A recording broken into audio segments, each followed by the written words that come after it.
Have you ever experienced a silence so loud it shatters everything you thought you knew? A silence that screams louder than any argument ever could? That's the story I want to share with you today. It's the story of how my perfectly curated life, my marriage to a man I once adored, crumbled not with a bang, but with the deafening quiet that followed one single, terrible mistake. My husband Alex and I had what everyone called the perfect marriage. We were high school sweethearts who built a life together from scratch. He was the steady, quiet force, the oak tree in our shared garden, while I was the whirlwind of social events, ambition, and, I admit, a constant need for validation. We had a beautiful home, two wonderful kids, and a rhythm to our life that was comfortable, predictable. But somewhere along the way, comfort turned into complacency. The little notes he used to leave on the mirror disappeared. The spontaneous weekend trips became meticulously planned family outings. The passion that once defined us simmered down to a low, barely there heat. I started to feel invisible. Alex was a wonderful father and a provider, but as a husband, he was absent. He'd come home from his construction business, tired and covered in dust, and his evenings were spent either with the kids or zoning out in front of the TV. My attempts at conversation were met with one-word answers. "How was your day?" "Fine." "Anything interesting happen?" "Nope." It was like talking to a beautifully crafted but hollow statue. I craved connection, attention, the spark that reminded me I was more than just a mom and a household manager. That's when Mark entered the picture. He was a new client at the marketing firm where I worked. He was charming, witty, and he looked at me like I was the most fascinating person in the room. He listened. He asked questions. He laughed at my jokes and complimented my ideas. He saw me, or at least the version of me I wanted to be seen as. Our professional lunches soon bled into after-work drinks. The conversations became more personal, the texts more frequent, more flirtatious. It was a dangerous game, but I felt alive for the first time in years. I told myself it was harmless, just an ego boost. I deserved a little fun, right? The lines blurred so gradually I didn't even see them until I had crossed them completely. One late night after a client dinner that was anything but, I came home to find Alex still awake, sitting in our favorite armchair in the dark living room. The TV was off. He wasn't on his phone. He was just sitting there. A knot of dread tightened in my stomach. "Hey," I said, trying to sound casual. "Couldn't sleep?" He didn't answer.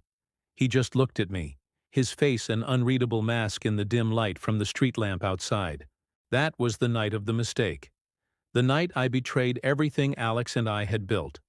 The guilt was immediate and suffocating. The next day, I ended things with Mark definitively. I drafted 100 different confession speeches in my head, but the words always caught in my throat. I convinced myself I could fix it. I could be a better wife, reignite the spark, and bury my mistake so deep it would never surface. I started planning date nights, buying new lingerie, suggesting weekend getaways. Alex went along with it, but his eyes remained distant. The warmth was gone. It was like he was there in body, but his spirit had checked out. I was trying to rebuild a bridge to a man who had already retreated to the other side of the canyon. The breaking point came about a month later. I had left my phone on the kitchen counter while I put the kids to bed. When I came back downstairs, Alex was standing there holding it. My heart stopped. He wasn't scrolling, wasn't yelling. He was just holding it, his thumb resting on the screen. He looked up at me, and for the first time in weeks, I saw something other than emptiness in his eyes. It was a profound, bottomless sadness. He didn't have to say a word.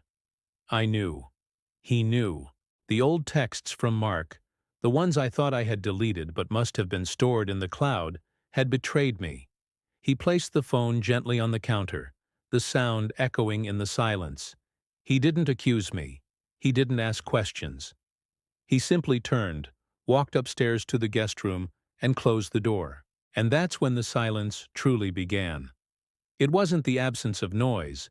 It was an active, oppressive presence. It filled every corner of our home. We lived like polite ghosts, coordinating schedules for the kids via text messages sent from opposite ends of the house. We'd pass in the hallway and the air would crackle with everything left unsaid. The lack of fighting was worse than any fight we ever had. His silence was a constant, deafening verdict on my failure. I begged. I cried. I left long, rambling voicemails and wrote desperate letters that I slid under the guest room door. I told him how sorry I was, how stupid I'd been, how I'd do anything to fix it. My pleas were met with nothing. His silence wasn't a punishment. I realized later it was a symptom of his complete and utter devastation. The man I knew, the steady oak tree, had been shattered from the inside out. My actions hadn't just broken his trust, they had broken him. The quiet man I had taken for granted was now silent because he had nothing left to say to me. The foundation of our life was gone, and there were no words to rebuild it. The divorce papers arrived on a Tuesday. Even then, he didn't speak to me about them. They just appeared, delivered by a stranger, another transaction in the slow, silent dismantling of our life. Signing them was the hardest thing I've ever done. Each stroke of the pen felt like an admission that his silence had won. It wasn't a victory for him, though. We both lost. I lost the man I loved because I was too foolish to appreciate him, and he lost the wife he trusted. Looking back, I understand now. I craved noise, attention, drama, but the loudest, most impactful moment of my life was the complete and total absence of it. It was the silence of my husband reading my texts, the silence of him walking away without a word, the silence that filled our home, a constant echoing reminder of my regret. That silence became the loudest thing I have ever heard, and its echo is something I will have to live with for the rest of my life. It taught me a brutal lesson. Sometimes the words you don't hear are the ones that break you the most. Thank you so much for listening to my story.